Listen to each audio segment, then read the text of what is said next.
Buenas tardes a todos y todas. Como primer paso de esta charla, le vamos a pedir al secretario general de APSE, a Carlitos Minuzzi, las palabras de bienvenida. Hola, bueno, buenas tardes a todos. Como sabemos, también nos están mirando por Zoom, porque estamos también conectados con un montón de gente que está conectada vía Zoom con nosotros. Y es una alegría que el segundo año de OPEI, en los cursos que estamos dando, lo volvamos a dar en nuestra casa y saber que aquello que nació como una idea que teníamos de generar un ambiente de poder discutir la política como es la política, no solamente el marketing, sino lo que es la política dentro. El año pasado lo demostramos dentro del marco del OPEI. Y este año creo que lo vamos a acrecentar, creo que este año vamos a poder lograr mucha más expansión en la discusión político-gremial que todos los argentinos nos debemos en función de la gran problemática que hoy tenemos, no solo en el país, sino en América, y hoy se está dando en el mundo. Y hoy, en estos momentos tan difíciles para el país, tan difíciles para la política y tan difíciles para el sindicalismo, creo que estos cursos nos van a ayudar para poder esclarecer dentro del marco histórico y dentro del marco futuro la posibilidad de hacer un país mejor, un sindicalismo mejor y una política que vuelva a ser la cuna del peronismo. Así que bueno, eso es lo que le quería decir, un agradecimiento a todos y bueno, la alegría de que vuelva a ser la asociación la casa donde los reciba a todos ustedes. Muchísimas gracias.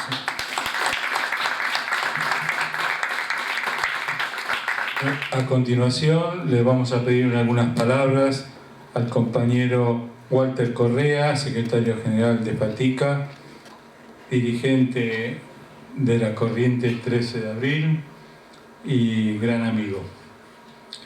Bueno, en principio agradecer la posibilidad de estar aquí, de agradecer el hecho que estamos en la casa de los trabajadores y las trabajadoras de Supervisor de Energía, amigo de Carlos, los dos Carlos, grandes compañeros. Me parece que en este segundo año y en esta coyuntura, la de la inserción del Fondo Monetario Internacional nuevamente en los destinos de nuestras vidas, de nuestro pueblo, transmitirle básicamente a aquellos compañeros y compañeras que tuvieron la suerte y la posibilidad, gracias a los 12 años de Néstor y Cristina, de no vivir las políticas del Fondo Monetario Internacional. Yo me veo con la obligación en este momento de recordarles a esas nuevas generaciones que mi generación, en el renacer de la democracia ya por los 80, entendíamos que con la democracia se curaba, se comía, se educaba, y vimos que nuestros sueños, nuestras utopías se fueron corriendo de nuestras vidas cuando descubrimos que la dictadura militar había acrecentado la deuda con el Fondo Monetario Internacional. Eso cercenó y precarizó el proceso democrático, y tanto Alfonsín como De la Rúa, con las recetas del fondo, fueron gobiernos que no pudieron terminarlos, no pudieron concluirlos porque había la presión económica y financiera interna y externa muy fuerte sobre esto. Y después vino la política de los 90, ¿no? Insertadas desde el menemato y con un fuerte contenido también de la política neoliberal y las políticas del Fondo Monetario Internacional, donde la verdad que las pasamos como trabajadores y las trabajadoras, como pueblo, muy pero muy mal, muy pero muy mal. Nuestras familias estaban divididas, nos repartíamos. Me acuerdo que en la fábrica repartíamos nuestros hijos con nuestros suegros, con nuestros abuelos, nada más y nada menos para que puedan comer. Una usurpación terrible. Y esto es lo que nos llevó al fondo, ¿no? Más allá de que algunos compañeros y compañeras, bueno, en el caso de Carlos, fui compañero de él en las peleas de los 80 con Saúl Gualdini y después en los 90 con el MTA, pero éramos muy pocos. A veces hacíamos reuniones o movilizaciones que éramos la misma cantidad de compañeros y compañeras que hoy estamos aquí o que están en el Zoom. Creo que eran más los que están hoy aquí en el Zoom que lo que nosotros podíamos realizar una movilización. Sin embargo, después vino Néstor y entendimos que la realidad efectiva, como decía Juan Domingo Perón, se podía concretar desde las políticas nacionales, populares. Y bueno, volvimos a creer en nuestros sueños y empezar a palparnos, ¿no? Yo descubrí con Néstor que muchos compañeros y compañeras, sus hijos conocían el mar, como laburantes. Salir con la familia, pensar en el autito, en la casa, en el ladrillo.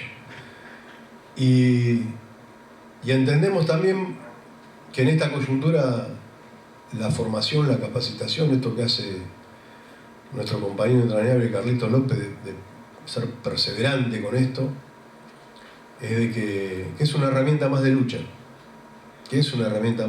para nuestro pueblo y que la vamos a necesitar, porque en cada visita que venga al fondo, nuestros compañeros y nuestras compañeras no solamente tienen que estar movilizados, sino que tienen que saber por qué se movilizan, para qué se movilizan y por qué están luchando. Así que yo la verdad que escucharlo a Raimundo, un compañero que he compartido la campaña en Unidad Ciudadana con él, y hemos estado en varios barrios del conurbano bonaerense y hoy que esté nuestro compañero ahí en la OEA, a nosotros los militantes del Campo Nacional Popular, los peronistas, nos llena de orgullo que esté uno de los nuestros, un compañero del destino, como decía Raimundo Ongaro, representándonos en la OEA. Esto es un orgullo. Así que les agradezco mucho y que hagan todo lo posible por traccionar la formación y la capacitación, porque es sumamente necesario. Es una herramienta muy chiquita contra todo un bloque de prensa, de monopolio mediático que sistemáticamente ingresa a través de los medios en nuestras casas, en nuestras viviendas. Así que nosotros tenemos esta pequeña espada, pero levantémosla, cuidémosla y accionémosla, porque es lo que nos queda para defendernos de lo que se viene. Así que muchísimas gracias por estar aquí, gracias Carlos, Javi, Claudio, de poder hacer esto, es muy bueno. Y bienvenido a los compañeros, a la compañera 13 con su voluntad otra vez, la verdad que bienvenido acá a este colectivo. Gracias. Bueno, antes de pasarle la palabra a Carlos Raimundi, nuestro embajador en la OEA, querido compañero de muchas luchas, 2 o 3 avisitos parroquiales, como decimos nosotros. Están conectados compañeros de la Ciudad de Buenos Aires, de la provincia de Buenos Aires, de Córdoba, de Salta, de Jujuy, San Juan, Neuquén, Entre Ríos, La Rioja, Tierra del Fuego, Tucumán, Santiago del Estero, Chaco y Misiones. Así que a todos esos compañeros. Y también están conectados compañeros de Uruguay. Así que una de las cosas que el equipo hizo muy bien cuando pedía la inscripción en este nuevo curso fue preguntarle a todos ustedes, a todos los que se han inscrito, que son más de cerca de 200, la pregunta fue cuáles eran las expectativas. Muchos, el 80% de las respuestas fue que nosotros con estos cursos aprendemos y queremos aprender más. Así que nosotros dijimos el año pasado y lo volvemos a repetir, tenemos que generar una conciencia crítica para que todos y todas no solo comprendan la realidad, sino puedan transformarla. Hago mía las palabras de Carlos y de Walter: se vienen tiempos difíciles. Nosotros, por un lado, no tenemos que perder la esencia de dónde venimos. Nosotros venimos del movimiento nacional y popular, que en los 40 se definió como el peronismo. El peronismo fue la herencia de viejas luchas desde los albores de nuestra patria. Y a veces ahora algunos nos piden que seamos moderados para que no incomodar a determinados organismos internacionales. Y yo la pregunta que le hago a todos ustedes, y me hago yo también: ¿el 17 de octubre fue algo moderado? ¿Evita fue moderada? ¿La resistencia peronista fue moderada? ¿El luche y vuelve fue moderado? ¿Cámpora al gobierno, Perón al poder fue moderado? ¿Néstor fue moderado? Néstor le pedía a los compañeros de juventud que transgredieran, que pusieran fuerza para cambiar esto. Yo podía preguntarle si Arturo Jaureche, Rodolfo Walsh, Juan Gelman, Paco Urondo y muchos más eran intelectuales moderados. Por eso yo creo que tenemos que volver a enamorar a los compañeros de seguir con un proyecto nacional y popular.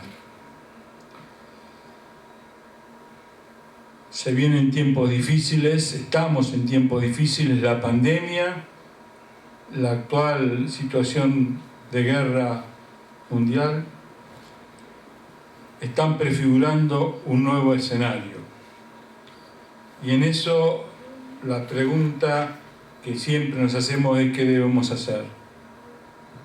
Yo siempre rescato la frase que Néstor nos decía: hagamos todos los días algo para que nuestro pueblo esté más feliz, o sea feliz. Por eso, reivindicando las palabras de los compañeros, creo que es importante. Estos cursos es para brindar una unidad de concepción, pero que esa unidad de concepción tiene que estar asociada a una unidad de acción. Lo que el peronismo siempre hizo es estar defendiendo los derechos adquiridos en la calle, y tal vez esta sea una nueva oportunidad que tengamos que salir a batallar por esas viejas ideas y que son también el futuro. Sin más, le paso la palabra al compañero Carlos Raimundi.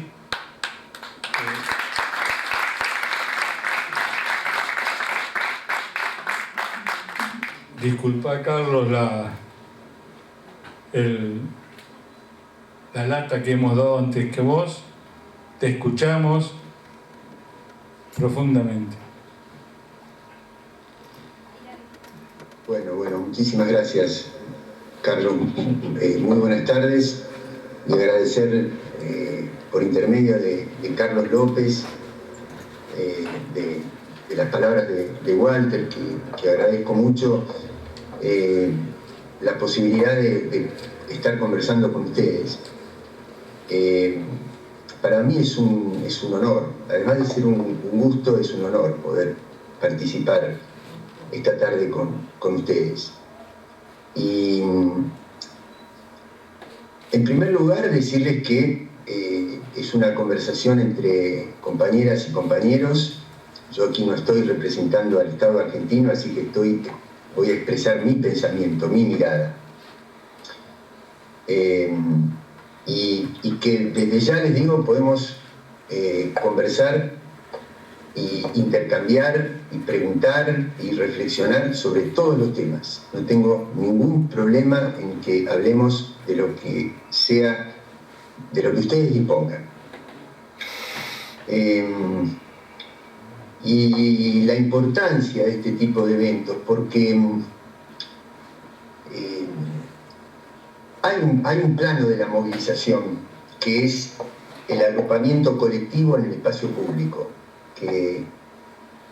que cuando las instituciones establecidas son insuficientes para que se cumpla la voluntad popular, hay que recuperar el lugar de origen de la democracia, que es el foro público, el espacio público.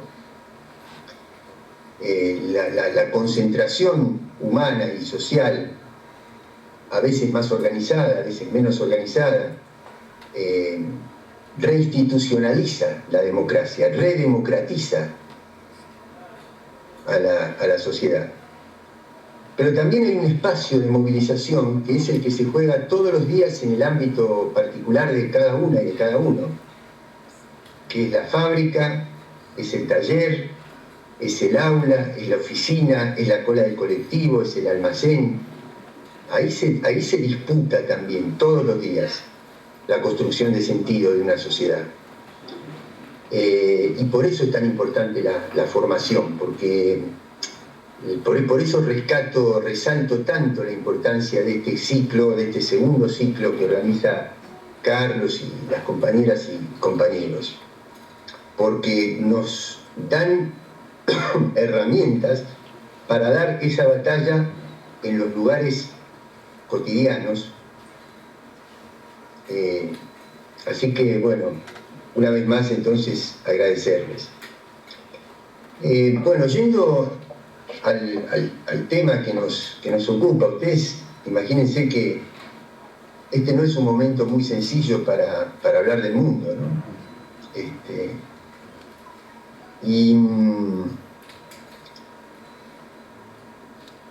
Ya no era un momento sencillo previo a que se desatara el problema bélico que tenemos en Europa.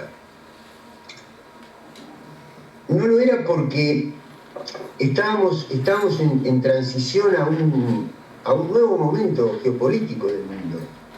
Porque ustedes fíjense que en la etapa de la Guerra Fría, que se inicia cuando termina la Segunda Guerra Mundial, había obviamente una disputa de hegemonía en el mundo, pero esa misma disputa operaba como un esquema ordenador que le daba cierta previsibilidad al mundo a partir del alineamiento, de la pertenencia a alguno de los bloques en disputa. Cuando alrededor de 1990 uno de esos dos sistemas triunfa sobre el otro, también daba la impresión de que había un nuevo principio ordenador, porque había una especie de esquema único en el mundo, que se basaba en el pilar de la democracia liberal como forma política y de la economía de mercado como forma económica. Y que a partir de ahí se iba a ordenar el mundo, ¿no? Bueno, primero que eso no sucedió, porque el derribo de la frontera del conflicto este-oeste, que es otra de las maneras como se conocía la cuestión de la bipolaridad o de la Guerra Fría, lo que hizo fue desenmascarar el verdadero conflicto, el más profundo que había en el mundo, que era entre el sur y el norte, entre el desarrollo y el subdesarrollo, entre el mundo industrializado y la pobreza creciente. Y en todos estos años hubo una potencia que se imaginaba única, pero al mismo tiempo iba creciendo otro eje de desarrollo, que es China, con toda una cantidad de valores, de manera de organizar la sociedad, de concepciones que son ancestrales, que no tienen que ver ni con un sistema político particular ni con un sistema económico, sino que en el fondo de eso hay una plataforma subyacente que es una cultura, una mirada ética de la vida diferente de la que conocemos en Occidente, diferente de la modernidad occidental, y que se combina a través de distintos factores que son los ejes filosóficos del confucianismo, el taoísmo, la influencia que tuvo la cultura hinduista, es decir, una cantidad de factores que convierten a ese espacio en algo diferente, que no se puede analizar desde las categorías occidentales, que incorpora en los últimos años, en las últimas décadas, elementos del capitalismo, pero que siempre en el fondo está la planificación política del Estado, de la economía, ¿no? Me adelanto a decir que quienes dicen que China es una economía capitalista clásica, yo creo que se equivocan. Porque una cosa es que haya muchos Starbucks, muchos McDonald's, e inclusive muchas empresas más grandes, no únicamente de bienes de consumo, de capital privado, pero quien termina definiendo la política es la planificación política del Estado. Son los planes quinquenales del Estado. Es decir, en los McDonald's chinos no se puede despedir una persona si el Estado no lo permite. Y a pesar del desarrollo tecnológico, ustedes vieron que hay una fantasía que dice que a mayor tecnología o a mayor automatización de la economía, menor cantidad de empleos. Bueno, China lo desmiente eso, porque es una de las economías más tecnificadas y sin embargo no hay desempleo, porque la desocupación es una cuestión política, no es una cuestión tecnológica.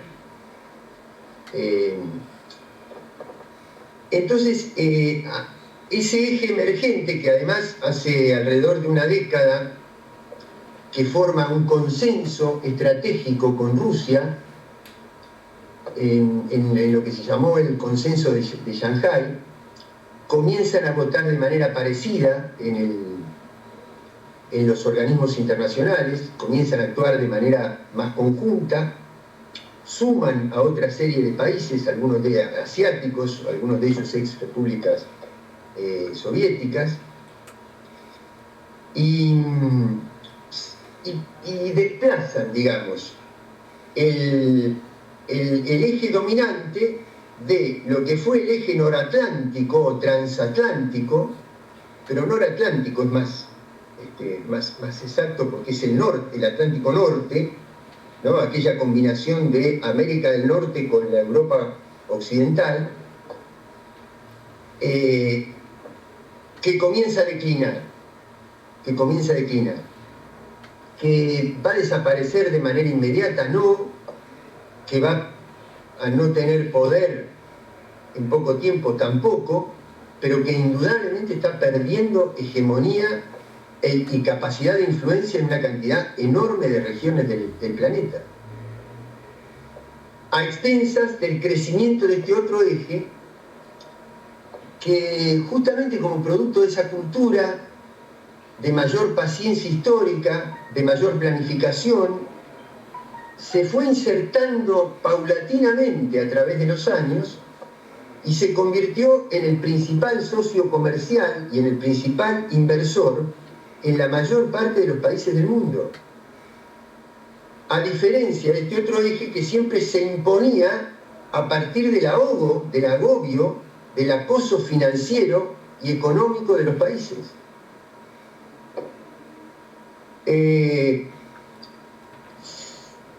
Alguien podría decir, estamos ante una nueva bipolaridad,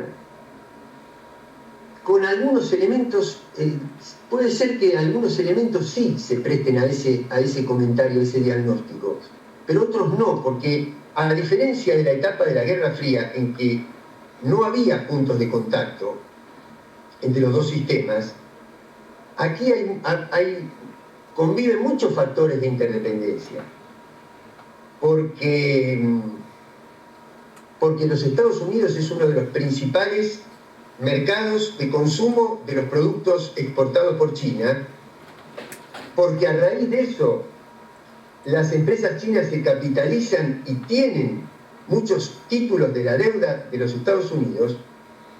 Por lo tanto, ni a Estados Unidos le conviene que China se desplome porque perdería buena parte de los insumos que recoge, y a Estados Unidos y a China tampoco le convendría que la economía de los Estados Unidos se desplome, porque eso también haría decaer muchas de las reservas con las que de los recursos con los que se fueron formando las reservas chinas. Por lo tanto, hay mecanismos de interdependencia y al mismo tiempo de competencia, sobre todo por el liderazgo de la tecnología que pone al mundo ante un nuevo salto en términos de modos de producción, de las etapas de los modos de producción. Así como la revolución industrial del siglo XIX generó un impacto importante, así como y creó el capitalismo industrial, así como la crisis del petróleo de los años 70 inició la etapa de financiarización y la transición hacia el capitalismo financiero, la tecnología de quinta generación, el 5G, va a reestructurar las formas de producción, los modos de trabajo y también las relaciones interpersonales, porque va a implicar cambios muy fuertes a partir de lo que implica esa tecnología, que significa multiplicar la cantidad de satélites y bajar la distancia de los satélites de la Tierra de tal manera que genera más velocidad y más precisión en la transmisión de datos, y eso indudablemente va a reorganizar todo el modelo productivo del planeta.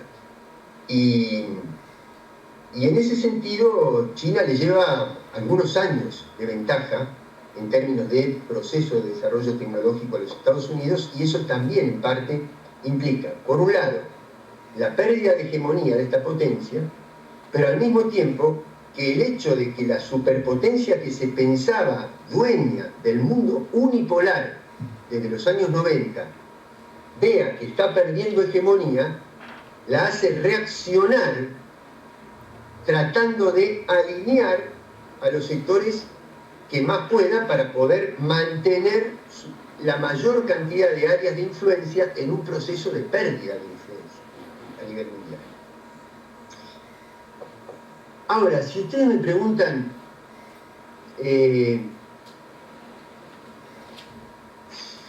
digamos, este es un tema central, es una disputa central, pero yo ni siquiera donde indudablemente la presencia de organizaciones estatales, estamos hablando de Estados Unidos como eje de un bloque y de China como eje del otro, creo que hay algo por detrás de eso que es todavía más estructurante y más profundo. Y es que de un lado no hay un país, sino un sistema que tiene que ver con la potencia del capital financiero globalizado. Es decir, con un mundo que se está organizando a partir de 4 o 5 grandes corporaciones que concentran la mayor cantidad de capacidad de incidir financieramente en el mundo. Y del otro lado, una economía donde hay capital privado, pero donde sigue decidiendo la política. Es decir, y creo que este primer sistema, el del capital financiero globalizado, lo que está intentando es lisa y llanamente destruir la categoría del Estado. Ya no ocupar al Estado para administrar la política de acuerdo con sus intereses, sino crear un modelo de gobernanza a nivel mundial donde el Estado, es decir, la voluntad de los pueblos expresada a través de la autoridad estatal, sea reemplazada por el gobierno de las grandes corporaciones. ¿Por qué digo esto? Bueno, porque hay una realidad objetiva que es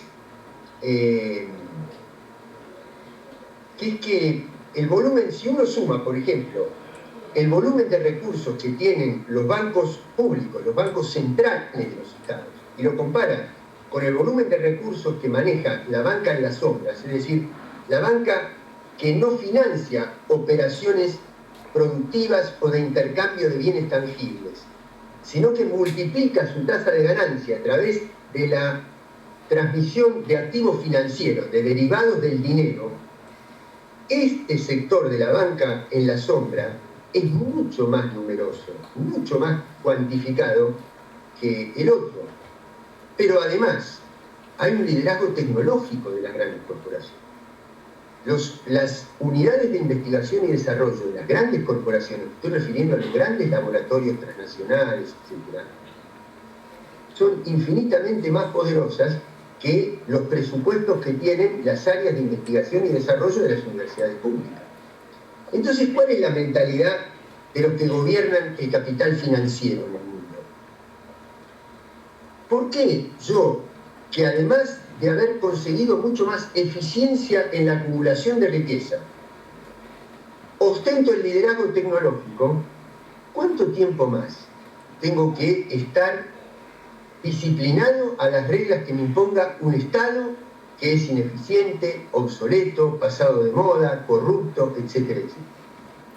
Y este es el sentido común que las grandes corporaciones intentan imponer a través de las distintas herramientas: el control de los medios, la hegemonía sobre los medios de comunicación, el control de las redes, los aparatos judiciales, los servicios de inteligencia. Es decir, la gran disputa es entre un eje donde el mercado pasa a dominar a las sociedades y hace desaparecer la política, o si la política, que es lo que expresa la voluntad de los pueblos, sigue teniendo capacidad para regular y para disciplinar a los mercados. Y la verdad, no, porque yo creo que esto exige, y dicho en este ámbito, quiero que se lo entienda bien, es un concepto en elaboración, no es un concepto cerrado, sino que es un pensamiento en voz alta que quiero plantearles, que esto amerita un proceso de actualización de la tercera posición. ¿En qué sentido? No en el sentido de su concepción profunda, que es la felicidad del pueblo, la grandeza de la patria, que son los pueblos los que tienen que dirigir la economía y no la economía a los pueblos. Que en este sentido, las posiciones que han tenido estos países que integran el eje euroasiático, en general y hasta ahora, han sido siempre en defensa de la autoridad estatal. No se dedican a imponerle a un Estado cuál tiene que ser su forma de gobierno para hacer un convenio de cooperación económica o de investigación. Y cuando les ha tocado votar en los organismos internacionales la soberanía de Siria, han estado a favor del Estado sirio. El reconocimiento del Estado palestino, el reconocimiento de la autoridad de Irán para actuar sobre su riqueza atómica, la estabilidad del gobierno del Estado bolivariano de Venezuela. Es decir, hay algo de lo que estábamos planteando donde yo creo que no es, por eso digo que no es equiparable un eje y otro. Yo creo que no debemos alinearnos con ninguno de los dos, no tenemos que subordinarnos a ninguno de los dos, pero en este momento del mundo la presencia de este nuevo eje tiene dos importancias fundamentales. Primero, que favorece la multipolaridad, es decir, que haya más de un polo de poder en el mundo. Y segundo, que favorece la estatalidad, la presencia del Estado como agente de promoción de la felicidad y de la vida de la calidad de vida de los pueblos. Hasta ahora, si eso cambiara, habría que revisar este criterio. Pero mientras no cambie, yo creo que esto nos favorece desde ese punto de vista. Ahora, el 24 de febrero se produce un hito, un acontecimiento importante en el mundo, que es esta decisión que tiene el gobierno de Rusia de incursionar sobre el territorio de Ucrania. Y esto, yo creo que, de alguna manera, a ver, primera consideración sobre esto. Obviamente que es una mirada personal, que puede ser o no compartida, pero yo creo que la guerra es terrible, y la guerra siempre hay que evitar, porque hay que tratar de evitar. Porque las consecuencias de la guerra van mucho más allá de cuándo comienza y cuándo termina la incursión armada en un teatro de operaciones. Las consecuencias de la guerra a nivel humano generan una cantidad de resentimientos, de rencores, que se prolongan mucho más allá en el tiempo que lo que comienza y termina el acontecimiento militar. Y el precio en vidas que se cobra la guerra, etc. Así que hay una primera dimensión que es irrenunciable, digamos, que es la dimensión humana de la guerra, y de allí entonces abogar por la paz en todos los lugares. Ahora, mirado desde la perspectiva geopolítica, que es otro plano desde el cual tenemos que mirar esto, indudablemente este momento que está viviendo el mundo es un eslabón más en un proceso de reconfiguración del orden mundial, que es inevitable. Aquellos que todavía crean que podemos seguir enamorados del mundo unipolar porque hay una potencia que nos va a garantizar la libertad, la democracia y todas esas cosas, y que a veces hasta aparecen en los medios de comunicación como los que son serios, ¿no? Como los que están adentro del mundo, y los que planteamos una mirada alternativa del mundo somos los que nos aislamos del mundo serio. Bueno, ¿qué consecuencia nos ha arrojado ese mundo serio? Millones y millones de refugiados, concentración de la riqueza, construcción de muros para aislar a determinados pueblos, convertir al Mediterráneo en un cementerio colectivo de gente que no puede, por las penurias que ha sufrido, no puede llegar a un territorio distinto. Entonces, cuando a veces hay, desde cierta mirada de la comunicación internacional, tanto fervor en ocuparse de estos nuevos refugiados a partir de esta incursión de Rusia en Ucrania, yo pienso, ¿y por qué no se valora igual? No es que yo esté diciendo que esto no sea importante, porque ahí hay seres humanos de por medio. Lo que estoy diciendo es, pero ¿y los millones de refugiados que todos los días salen de un país africano que está sometido a la guerra tribal, y que a partir de esa guerra tribal lo único que hace es eliminar la estatalidad para que sean las grandes empresas las que se beneficien, o porque venden armas o porque explotan los recursos naturales? Y los millones de refugiados de Siria, y los millones de refugiados centroamericanos que todos los días están pasando y atravesando, inclusive por todo el territorio mexicano, hasta llegar a la frontera de Estados Unidos para encontrarse con un muro, o para ser deportados, o para ser declarados ilegales. Es decir, la guerra de la comunicación, que en un momento donde la comunicación ha llevado a niveles tecnológicos tan desarrollados, es tan importante como la guerra militar. Es decir, en la guerra militar hay ocupación de territorio y espacio geopolítico. En la otra es la percepción. Es cómo percibe la humanidad a los actores de esa guerra. Y la censura de medios que hace tanto un sector como el otro sector indudablemente lo que llevan es a una percepción parcializada, donde nunca terminamos de saber qué cosa es la verdad, porque nos dicen en Occidente que se destruyó una maternidad y resulta que después nos enteramos que ahí no había una maternidad. O nos dicen que esto sucedió en tal ciudad y resulta que es una cosa que pasó en otra ciudad, que pasó muchos años antes, y se utiliza un video fraguado para hacernos ¿qué? Para hacernos dar una determinada percepción del conflicto. Ahora, por eso les decía, si yo tuviera esta charla hubiera sido previo al 24 de marzo, al 24 de febrero,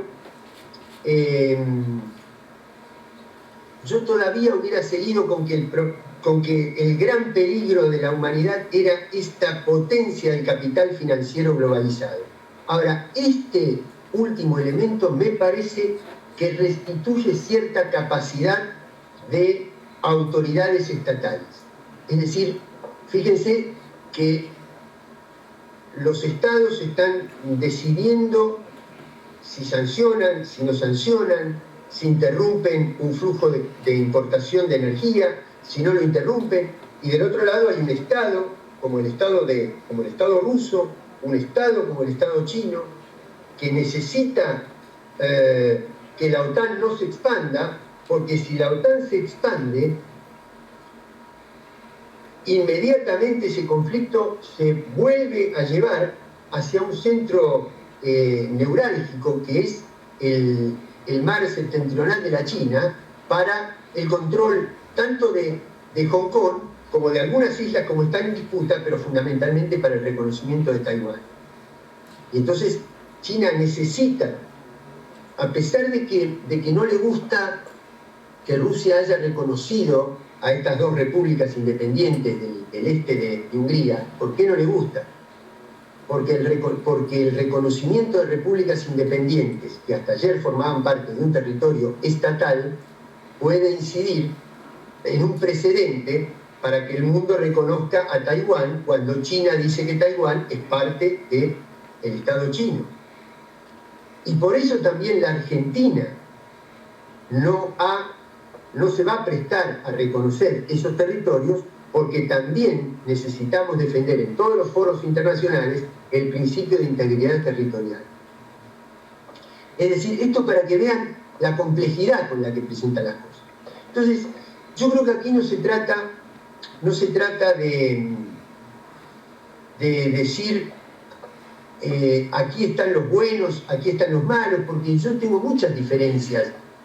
Por nuestra concepción de las cuestiones de género, de las cuestiones de diversidad, de ciertas libertades públicas, es diferente a la idea que tiene Putin, por ejemplo.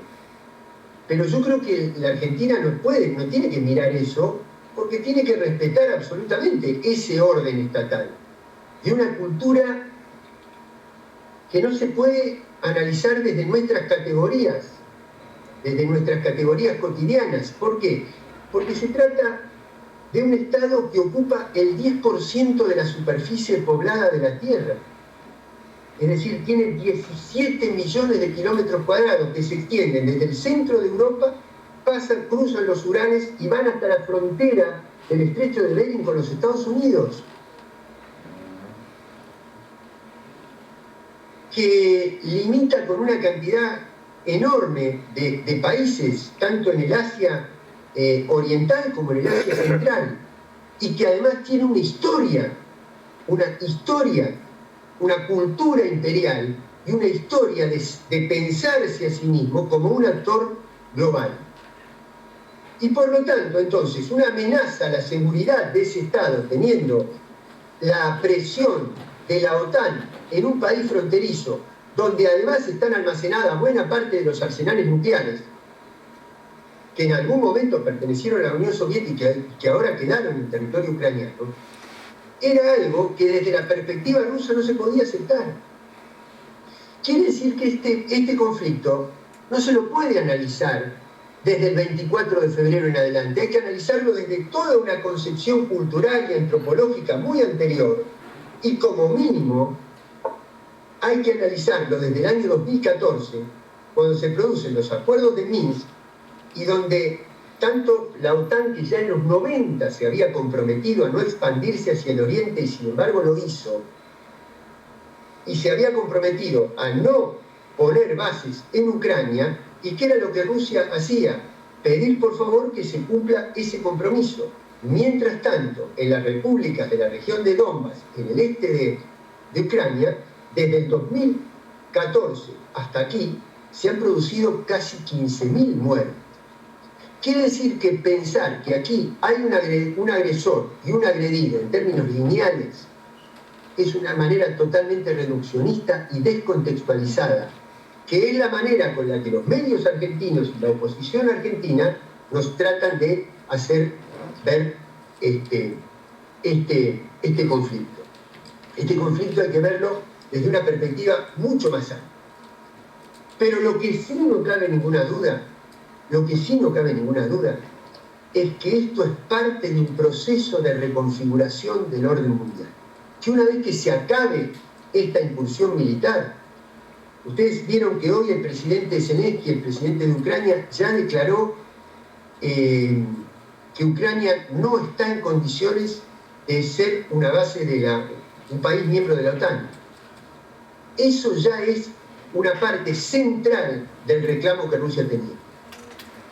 Y tiene que ser un compromiso básico para el cese de las operaciones militares. Quiere decir que este conflicto corre la frontera de seguridad de Europa.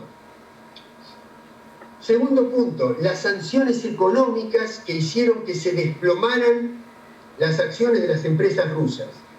Sí, pero eso hizo que Rusia aprovechara para que a partir de la caída de las acciones de las empresas recomprara el Estado buena parte de los títulos de esas empresas y se recapitaliza el Estado.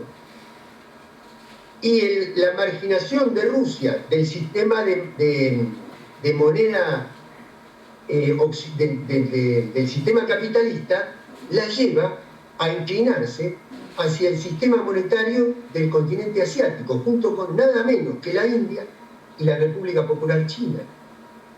Quiere decir que es muy difícil sancionar a un país así, que indudablemente tiene repercusiones, porque visto desde la perspectiva de Rusia ya no es la Unión Soviética, y que después de más de 30 años no sea la Unión Soviética significa que hay mucha gente en Rusia, no tanto en el interior profundo de Rusia, pero sí en las dos grandes ciudades que manejan el sistema y la formación de opinión en Rusia, que son Moscú y San Petersburgo, se haya acostumbrado mucho a las marcas occidentales, se haya acostumbrado mucho a la forma de vida occidental, y cuando desde el sistema occidental le bloquean cuentas y hacen que cierren alguna de estas marcas, eso repercute en contra desde el punto de vista de la opinión pública de ese país.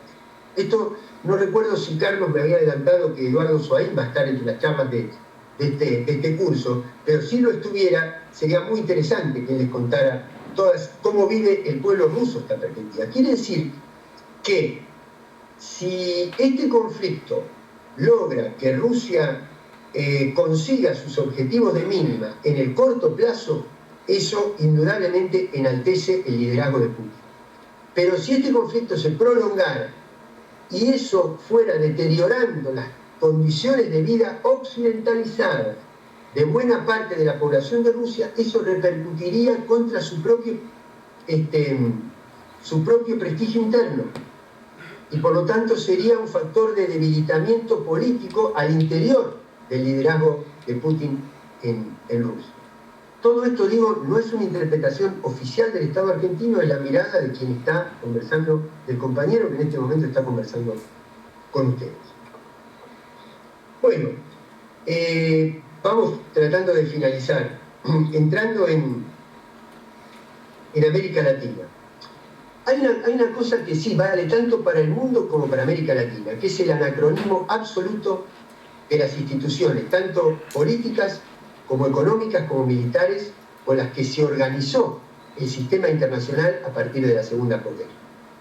Imagínense, después de 77 años que terminó la Segunda Guerra, cómo han cambiado en esas 7 décadas y media las relaciones de fuerza en el mundo, de modo de hacer que tanto la Organización de Naciones Unidas como su Consejo de Seguridad, como el Fondo Monetario Internacional, el Banco Mundial, la Organización del Tratado del Atlántico Norte, la OTAN, sean ni qué decirles de esta institución donde estoy yo, de la OEA, que son instituciones absolutamente anacrónicas, es decir, están organizadas a partir de una determinada concepción del mundo, del sistema de poder mundial, que no tiene nada que ver con cómo ese sistema fue evolucionando a través de estas décadas. Por eso el gran desafío es crear esta nueva institucionalidad, que es lo que el eje emergente eurasiático fue creando, porque fue creando un nuevo banco de inversión, porque fue creando los BRICS, porque fue creando la ruta de la seda, que es un mecanismo multimodal, no solamente de transporte y comunicación, sino de inversiones y de intercambio comercial.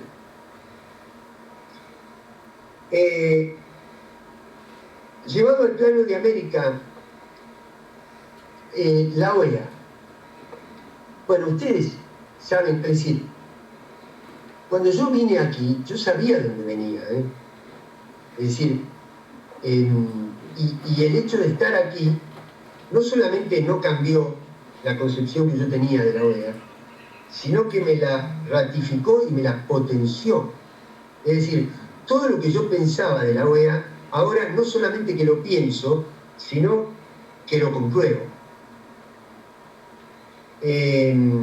Yo no quiero que por las dudas haya algún hacker que nunca falta, alguna de mis palabras después mañana Lehman lo convierta en un título de Infobae o Leuco o diga alguna canallada en los medios que maneja. Por eso ustedes me van a entender. Este organismo, que está integrado por 33 estados, tiene una apariencia de democracia formal que es que cuando hay que votar algo, cada país tiene un voto. Ahora, cuando un organismo de 33 estados, uno de esos estados, ostenta más del 70% del PBI de la región, ahí ya no hay democracia que valga. Entre dos estados, Canadá y Estados Unidos, que son miembros tanto de la OTAN como del G7, de los 7 países más desarrollados del mundo, ostentan más del 80% del PBI de esta organización. Entonces, yo, con toda la dignidad que han tenido los países del Caribe, y que se organizaron y tuvieron esa dignidad a través de una relación muy estrecha con Cuba en su momento, y luego por la empresa Petrocaribe, creada por el comandante Chávez en los años en que el barril de petróleo oscilaba entre los 100 y los 120 dólares. Entonces, ¿qué sucedió? Hubo un plan de desarrollo autónomo que congregó a esos países, hizo que inclusive algunos de ellos formaran parte del ALBA, pero todos ellos formaban parte de esa empresa Petrocaribe, y entonces el Caribe ganó autonomía. Eso se fue diluyendo con el correr de los años, y hoy estos países, ¿qué situación atraviesan? Primero, su principal riqueza, fuente de ingresos, es el turismo. Imagínense cuánto turismo pueden haber tenido en los 2 años de pandemia.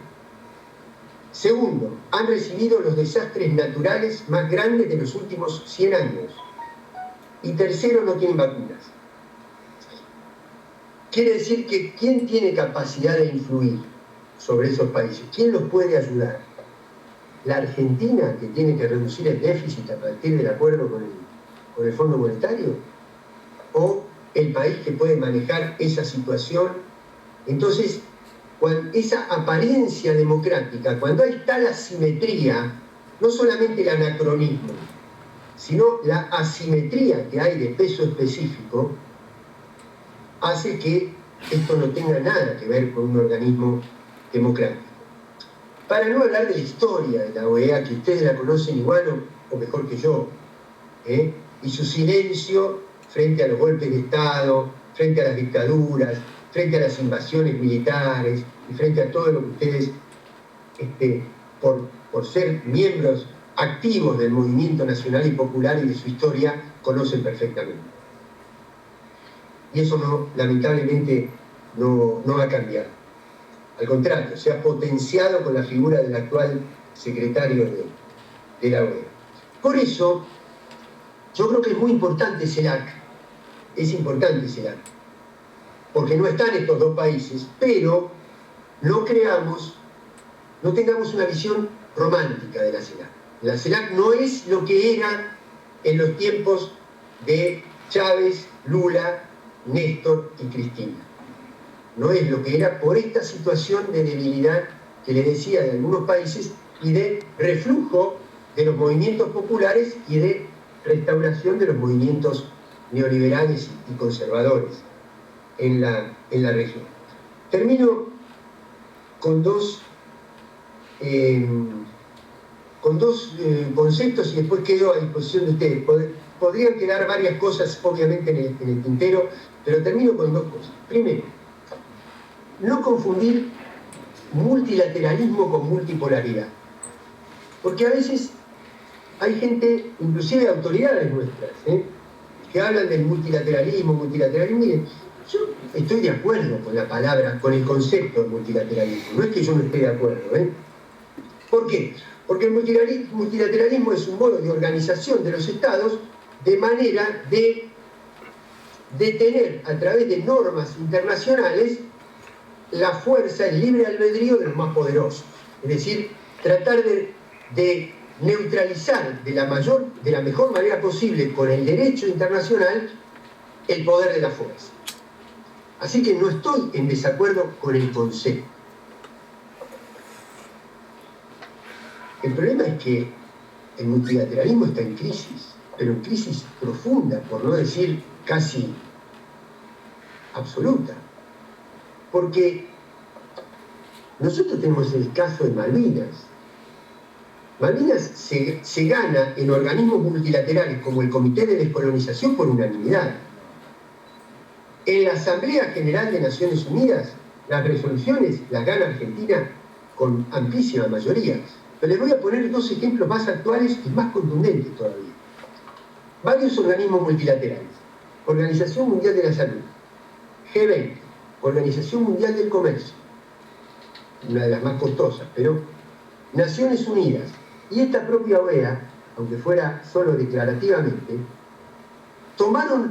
aprobaron resoluciones por el cual los grandes laboratorios tenían que eliminar los derechos de propiedad intelectual sobre las vacunas para su distribución democrática en el mundo. Y lo que pudo fue el poder de los laboratorios y no de los organismos multilaterales. Y en junio del año pasado, 184 países, 184 votaron a favor del levantamiento del bloqueo a Cuba. 3 votaron en contra. 2, Estados Unidos e Israel. 3 abstenciones. Brasil de Bolsonaro, Colombia y Ucrania. 184, 2, 3. Y no se levantó el bloqueo a Cuba. Entonces cuando nos dicen, pero ¿cómo? Nos quedamos aislados de una mayoría de países. Pero esto no expresa una mayoría de países y dos potencias nucleares que se quedan aisladas y que sin embargo imponen el poder de la fuerza. Quiere decir que el problema no está en el multilateralismo. El problema está en la multipolaridad. En que haya en el mundo varios polos, más de un polo de poder y varios polos de poder. Y donde uno espera que Europa retome cierta autonomía y no sea simplemente un satélite del eje noratlántico, a partir de los problemas que le genera ciertas sanciones, es decir, por algo aprobaron algunas sanciones y no aprobaron otras con Rusia, porque Alemania no podría sostener su matriz energética si no mantiene la importación del gas de Rusia por su matriz, por cómo está estructurada su matriz, y porque no hay forma de suplir ese gas que venga de otro lado, porque viene triplicado el precio. Entonces, esta era una de las primeras cosas que quería decirle. La primera de las dos últimas cosas que quería decir. Esto del multilateralismo, multipolaridad. Y donde, obviamente, ahí es donde necesitamos que América Latina, y ahí está el otro principio, que es la integración regional, el otro principio que marca la historia de nuestra política exterior y de la concepción nacional y popular de nuestra política exterior, que es la integración latinoamericana, para que Latinoamérica sea un bloque, que pueda terciar en ese debate entre los distintos polos de poder en el mundo, con una capacidad potencial extraordinaria. Porque ustedes fíjense que América Latina tiene mínimo igual biodiversidad que el continente africano, mínimo igual reserva de recursos energéticos que Medio Oriente. Pero la ventaja que tiene respecto del Medio Oriente y del África es que tiene estatalidad y que no tiene conflictos étnicos, religiosos o culturales que hagan que toda la energía vaya a la resolución de esos conflictos en lugar de a la explotación, el disfrute público de la renta de los recursos naturales. Entonces hay un potencial extraordinario en nuestra región. Lo que falta es integración política. Es decir, ellos nos ven como región. Ellos hacen el offer para todos igual, el dominio de los recursos energéticos para todos igual, la concentración de medios hegemónicos para todos igual. Los laboratorios están integrados, son 5 o 6, ¿no? Pfizer, Moderna, AstraZeneca, y ahí. Y nosotros todavía no hemos logrado dar una respuesta a nivel regional y decir, teníamos que proveernos de vacunas y de insumos sanitarios como un bloque para bajar los costos y para democratizar la provisión de insumos. Bueno, esto podría desarrollarlo un poco más, pero la última cosa que quería decirles es que hay una mirada de las relaciones internacionales que es que cuando uno está muy apremiado, supongamos económicamente, apremiado por un problema financiero, eso lo lleva a tener que hacer concesiones en su política exterior. Hay personas en nuestro frente político que piensan así y que actúan así, desde esa concepción. Tenemos que hacer gestos, porque si estamos pidiendo ayuda, no nos podemos enfrentar en otro cambio, en otros campos. Bueno, yo les digo lo que yo pienso, y además creo que se corrobora con la práctica, porque no es una concepción teórica o ideológica. Yo creo que por más poderoso que sea la contraparte en un conflicto con un país como el nuestro, cuanto más un país se sostiene sobre sus principios históricos, más fuerte es en la negociación. Porque la otra parte sabe que de ahí no lo puede mover.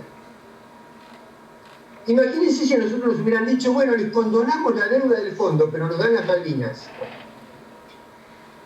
¿Lo hubiéramos hecho o no lo hubiéramos hecho? Por eso no nos lo pidieron, porque sabían que no lo íbamos a hacer. Quiere decir que cuanto más principios haya en la posición internacional de un país, como por ejemplo, defensa de la soberanía, no injerencia en los asuntos de otros países, defensa de la renta, de la distribución en el pueblo de la renta de nuestros recursos naturales, y eso es indeclinable, eso es innegociable, la contraparte, por más poderosa que sea, no nos lo va a pedir porque sabe que de ahí no nos vamos a mover. Y eso es pragmático, no es teórico, no es únicamente ideológico. Tiene consecuencias concretas. Ustedes saben acá que yo tengo que aguantar que hay un representante de la República Bolivariana de Venezuela que es un representante fantasma de un gobierno que no tiene que no está sostenido por ninguna estructura concreta de legitimidad que no sea el financiamiento que recibe desde el exterior. Cuando el otro día una delegación de los Estados Unidos tuvo que ir a Venezuela a hablar con el presidente Maduro para pedirle petróleo. ¿Cómo quedaron todos los países que reconocieron a ese presidente fantasma? ¿Y cómo quedaron los países que se sostuvieron a partir de principios, a partir de posiciones indeclinables? Son esos principios los que fortalecen la posición internacional de un país. Bueno, compañeras y compañeros, quedo a disposición para todo lo que haga falta. Les pido disculpas por el desorden, pero me van brotando las cosas para decir, y entonces no quiero dejar nada sin decir, y eso indudablemente desordena la conversación. Pero les pido, les agradezco que me hayan escuchado y quedo absolutamente a disposición para cualquier tema que ustedes tengan. Brillante, Carlos. Bueno, nosotros vamos a seguir la técnica del año pasado. Vamos a desgravar esta clase. Los conceptos que hizo Carlos fueron muy profundos, muy claros, muy definidos. Entendimos mucho todo lo que nos planteó, y es posible que te mandemos algún correo con algunas preguntas. Siguiendo la línea de Carlos, la semana que viene va a estar así, en esta misma modalidad, Luis Ilarregui, embajador nuestro en Cuba. Tenemos idea de que en próximas clases van a estar Carlos Tomada, embajador nuestro en México, Eduardo Soaín, embajador nuestro en Rusia, y Sabino Vaca Narvaja, embajador nuestro en China. Digo, esta primera parte del curso, más allá de algunas clases que vamos a dar con respecto al movimiento obrero, van a estar asignadas por lo de mundo multipolar y realidad latinoamericana. Después seguiremos con otro tema que nos plantearon muchos compañeros del curso pasado, que vamos a hablar sobre el poder judicial. Y en eso va a estar el juez Zaffaroni, el ex juez Carlos Rosansky, la compañera Graciana Peñaflor y María Laura Garrigós de Rébori. Digo, una buena selección. Nosotros más adelante le vamos a ir pasando las demás clases que vienen. Van a volver a estar los compañeros que estuvieron en comunicación el año pasado, ya han dicho que sí, Caballero, Uranga, Rosso, Barragán, Víctor Hugo Morales, Nora Beiras, Fernando Borroni, así que también ahí tenemos equipo para discutir la comunicación. Tenemos otros temas más que los vamos a ir planteando en la medida que se vayan ordenando. La semana que viene, a la misma hora, en este canal. Gracias a todos. Gracias, Carlos. Disculpen el desorden, la falta de respeto a la metodología. Hay una cosa que me quedó sin decir, pero no me quisiera ir sin plantearles mi mirada, mi humilde mirada, sobre la realidad latinoamericana. Porque a veces se tiene una idea de que porque probablemente Lula el año que viene gane las elecciones en Brasil, y porque haya asumido un gobierno en Chile que desplaza a la derecha, o por el triunfo del el primer lugar que ocupó Petro en la preferencia de las primarias en la elección de Colombia, que lo posiciona bien, nosotros podemos volver a una etapa que añoramos mucho, de los primeros años de este siglo en América Latina. Y obviamente que todos aspiraríamos a eso, ¿no? A reconstruir el paisaje del Bicentenario, de la fiesta del Bicentenario en Buenos Aires, aquel paisaje con los presidentes caminando junto con la gente. ¿Quién no añora eso y quién no quisiera, y quién no lucha de nosotras y nosotros para recuperar eso? No cabe ninguna duda. Pero ¿qué es lo que sucede? Que durante estos años, el poder real, que tiene más recursos, y además el poder real no necesita trabajar sobre las urgencias. El poder real planifica, tiene grandes proyectos. El proyecto de la... Ustedes van a saber deducir entre líneas lo que yo voy a decir ahora. El Departamento de Estado y su embajada tienen una idea de país para la Argentina, que es ese país serio, previsible. Carlos lo definía como el de los moderados, que genera clima de negocios, etcétera, pero que cristaliza una estructura social, interrumpe la historia que tiene la Argentina de movilidad social ascendente. La cristaliza y nos devuelve al espejo latinoamericano en la peor de sus dimensiones, que es la desigualdad social, la brecha de las sociedades, cuando la Argentina lo que tenía que hacer era primero recuperar su estirpe latinoamericana, indoamericana, pero también transmitirle a América su experiencia histórica, que esa experiencia histórica se define con una sola palabra, que es peronismo, ¿no? Bueno, eso no lo tolera el poder.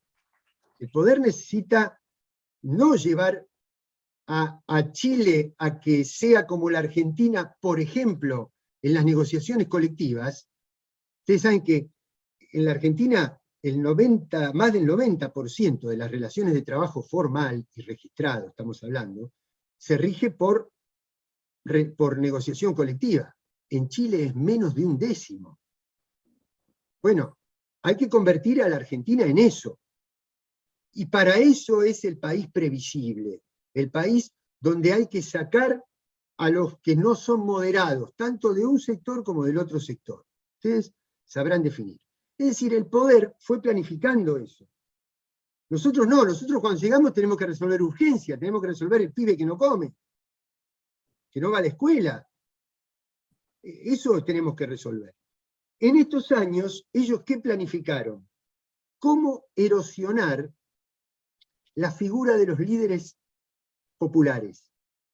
Entonces, los líderes populares, Petro en Colombia, Lula, Correa, Cristina, Evo, son los que tienen el mayor porcentaje de votos, el mayor porcentaje, pero al mismo tiempo han recibido tanto escarnio público que han sembrado mucho rechazo. Entonces, para poder construir mayorías, tienen que inclinarse a hacer alianzas de centro. Es lo que está tratando de hacer Lula, es lo que va a tener, y ya empezó a conversar Petro después de la primaria del domingo, y así sucesivamente. Entonces, una nueva etapa de procesos populares en América Latina no nos va a encontrar ante un horizonte de políticas demasiado revolucionarias, sino más bien de construir mayoría social y política como para poder enfrentar los estragos más terribles del neoliberalismo. Es decir, yo lo que quiero transmitirles es que el hecho de los triunfos electorales de algunas fuerzas progresistas en el continente, no, por lo menos desde mi punto de vista, no tienen que hacernos tener una mirada romántica. Yo sé que no es lindo decir esto, pero quiero decirles, la verdad de lo que veo. Ahora, ¿qué quiere decir esto? Que tenemos que moderar nuestra propuesta, que nos tenemos que resignar a no plantear la profundización de nuestras políticas, no, porque una cosa es hacer una alianza para detener al neoliberalismo, y otra cosa es que esa alianza se desvirtúe de tal manera que termine gobernando esa alianza con la agenda del otro lado. Eso es lo que no podemos permitir, esa es la lucha que tenemos que dar, y no resignarnos un minuto. Y que cuando nos hablan de la correlación de fuerzas, o que hay cosas que no se pueden hacer, yo primero me preguntaría, desde la conducción del Estado, ¿se hizo todo lo posible para crear y modificar esa correlación de fuerzas? Y ahí es donde veo que hay un proceso de endeudamiento en marcha, donde hubo una cantidad de miles de millones de dólares que así como entraron, salieron. Lo que hizo la Argentina fue un pasamano, maximizaron la tasa de renta y se la volvieron a llevar 10 o 15 empresas, y no tenemos una sociedad suficientemente concientizada, organizada y movilizada para desenmascarar a esos 15 vivos que se nos robaron la plata del bolsillo.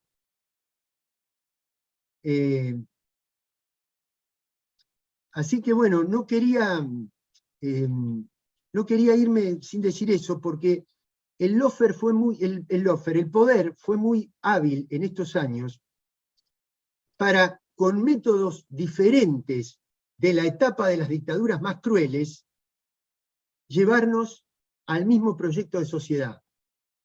Entonces, nosotros que como sociedad acuñamos el concepto cívico-militar de la dictadura, que eso es un signo de madurez impresionante,